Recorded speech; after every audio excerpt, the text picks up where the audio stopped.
tunatembea. We are almost crossing that zone, the red zone. And one guy says, "Where, Mamashko?" I'm like, oh my goodness, what is happening? Mamashko. Simama. So tumekaa hapo, tumeambiwa tusimame, and they ask my mom, unaenda wapi na vijana? So there was no way of lying that Evans was not Luo. They knew he was Luo because they knew him.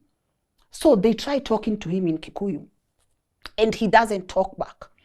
And they tell Mama Shiko, unaenda wapi na vijana? Shiko says, wachaneni na akina Evans. Man, I'm like, oh my God, Shiko do. Tuwachane nao. Oh, hawa ndio vijana wenyu. Oh, so hawa ndio vijana wa watoto wako, Mama Shiko. Guys, they said Evans and Peter walikuwa boyfriends wetu, me and my big sister. And they want to teach us a lesson, right?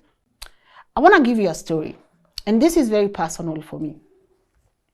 In 2007, 2008 post-election violence, I was in the middle of that particular violence. We used to live in Huruma, and I've done a video previously on this channel, I think 3 years ago, just taking people to where I was raised up. And we used to live in Huruma. You know, if you're living in a plot, kuna first floor, second floor, third floor, fourth floor. Beautiful moment to live kwa sababu you don't even realize you are poor. Like you might lack the basics. But I always feel like there's some type of vibe that happens in those particular places that doesn't remind you that you could be 12 of you in a plot and you're sharing one toilet, one bathroom. You have to line up na besheni yako asubuhi ukioga, ugoje baba nani atoke uingie bafu. You know, where you live nyinyi wote mnapanga tu besheni mwenye anaingia bafu, washroom ukienda ugonge, mtu agonge, you have to go kwa balcony and wait kidogo for someone to finish so that you can be able to get in.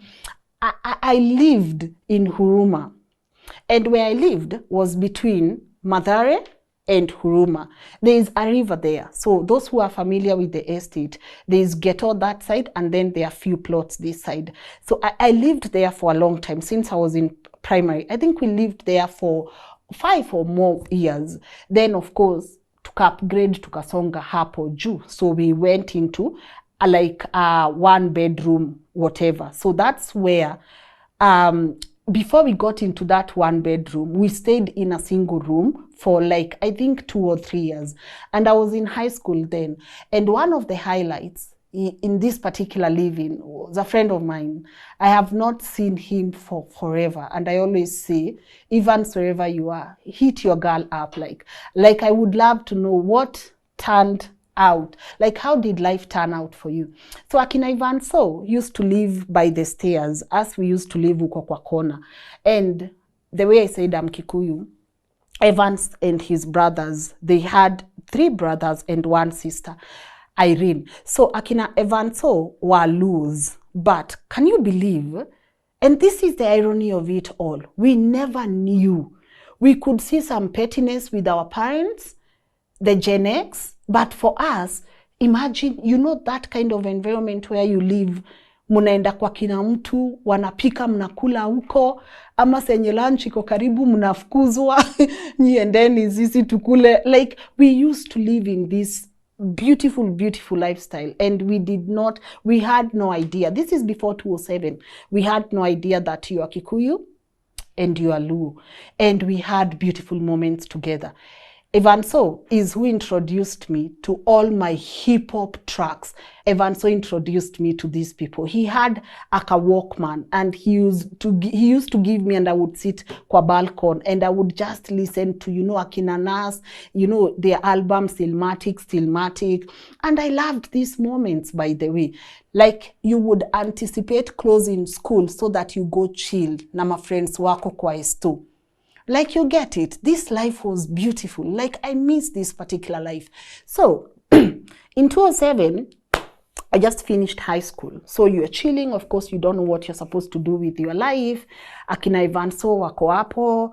And then, these things start happening, man. Unasikia, kuna vita, ni this 42. Is it 42 against 1 or 41 against 1? And tuko kwa plot, tunaanza kufeel some hostility. So akina Evanso na sisi and a couple of other people, it was a 4-floor story. So akina Evanso and a couple of us remained. But on this particular day, because the area we were in, tushapanda kutoka hii bridge ya Huruma na Mathare, tumepanda hapa juu kidogo kwa Ras. So in this particular area, this was a Kikuyu dominated area. A lot of people in that particular, hizo vibanda nini wako, they are Kikuyus. And this particular day, my mom had something. Watu wataingia kwa maploti. And you know, they would come and bang the gates, tokeni. So you don't put on your lights, don't do anything. And in our floor, people had left. Ilikuwa ni sisi huko kwa kona, akina Evanso and another neighbor on this side. So that night, I remember my mom was very tensed. And she said, tomorrow we have to leave this place because there were so many things happening. And one of the things that was happening also, it's rape. So my mom was very scared. She has these 4 girls at home. Even if these people come and they are Kikuyu, you have no idea what they are going to do to your girls. So this particular night, we slept and we were so tensed because ilikuwa fungueni gate, na. Wanagonga. Then you don't say a thing, don't scream, don't say nothing. Let them think the whole place is empty. But the next day, my mom said, there was an aunt of mine who lived like 10 minutes away in John Saga. John Saga, again, a Kikuyu-dominated estate. So my mom said, we have to leave. However, we cannot leave Akina Evanso behind. I think Evans was there with one of his brother. His parents walikuwa wameshaenda, so ilikuwa imebaki the parents and some of the brothers and the sister they had left. So ilikuwa Evanso na brother yake anaitwa Peter. So my mom says we have to leave. So it's around midday and we carry me and my sister Shiko. Shiko is my old sister. So Shiko and now my younger sister and my mom, people loved my mom in that particular area because wanajua Mama Shiko, mama, you know that thing in the estate where they know your mom, like Mama Shiko, sasa Mama Shiko, you know. But behind us, we have also Akina Evanso na Peter. There is a particular place we need to cross. And once we cross this particular place, we are safe. Because there is a John Saga police station. So people can also go there. A lot of people who had been displaced were going there. So it's last minute. Tunatembea, tumeenda tu, wanajua ni mam, na watoto wake, Evanso hapo, Peter. Tunatembea. We are almost crossing that zone, the red zone. And one guy says, where Mama Shiko? I'm like, oh my goodness, what is happening? Mama Shiko. Si mama. So we stand. Remember, these guys are familiar to us because it's a butchery and we used to go and buy meat from that particular place. And we thought, vijana tu wamekaa, by the way hakukuwa na watu wengi. But the moment they said Mama Shiko, simama, and mama nasema, na simama kwa nini, wacheni niende na watoto wangu? Simama. Oi! You know how people start, you know, the numbers start building in. So tumekaa hapo, tumeambiwa tusimame, and they ask my mom, unaenda wapi na vijana? So there was no way of lying that Evans was not Luo. They knew he was Luo because they knew him. So they tried talking to him in Kikuyu. And he doesn't talk back. And they tell Mama Shiko, unaenda wapi na vijana? Shiko says, wachaneni na akina Evans. Man, I'm like, oh my God, Shiko do. Tuachane nao. Oh, hawa ndio vijana wenyu. So hawa ndio vijana wa watoto wako Mama Shiko. Guys, they said Evans and Peter walikuwa boyfriends wetu, me and my big sister. And they want to teach us a lesson, right? So on this particular day, it's a road and people have started piling. And how? And this is why no one can ever ever again talk to me about tribal shit. So on this particular time, I read, I'm like, things are going to escalate here. And we can see someone hold and grab Peter. And they start shaking him and intimidating and telling him, lala chini, and all this particular nonsense. And I can see Evan so helpless. I can see Shiko trying to, wachana. My mom is like, we wachane na watoto wangu. Hawa ni marafiki watoto wangu. Tunawapeleka tu hapo John Saga police station. Wazazi wao watawakujia hapo. This and this and this. And I remember someone hitting Evan so bad that he started bleeding. And at that particular moment, everything in me that I knew, to be true came out. And I said, and we were with my mom there, my sister, and we said, kama mtaua kina Evan, so ata sisi tuweni.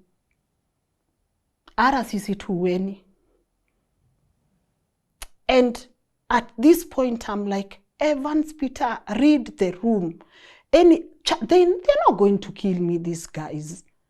They know my mom. Ni Mama Shko. They know her. If you're going to kill Akina Evans, so kill us too, man. And I'm saying in my head, Evans, so simhepe. See, in the midst of this commotion, simhepe. And at that particular moment, they start beating them. They start doing this, all sorts of things to them.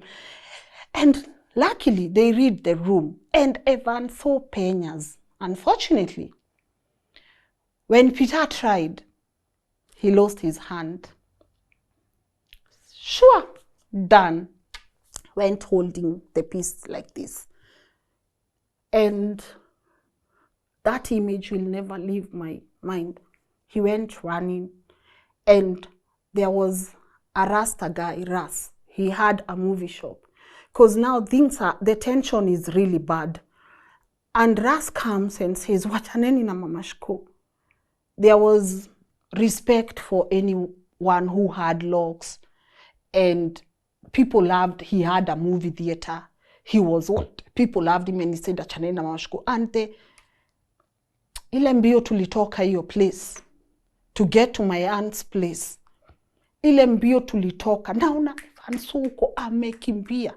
But Peter is struggling, holding his hand. And to be honest, I hated everything about this country then. Because you don't understand the magnitude of what you are trying to tell us right now.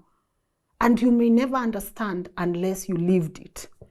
I almost watched two people I had known to be cool than anyone else. People we shared food, music, everything, almost lose their life.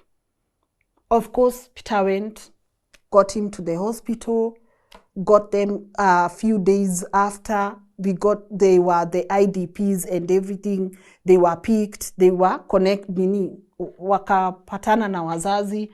And that's the last time I saw Evans. That's the last time, man. And wherever you are, like, this is not just anything. We lost so many people that particular moment. We never got to hear from so many other people.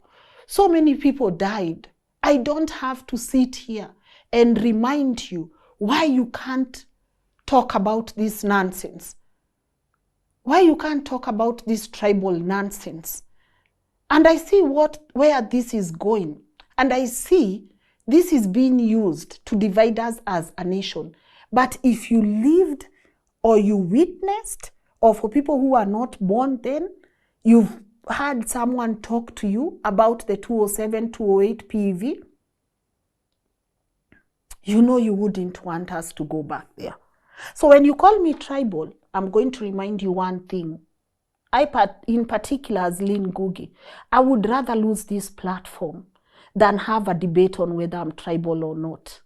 I would rather risk every single thing in my life rather than sit here and debate with someone why it's going to be Kikuyu versus this or Luos versus this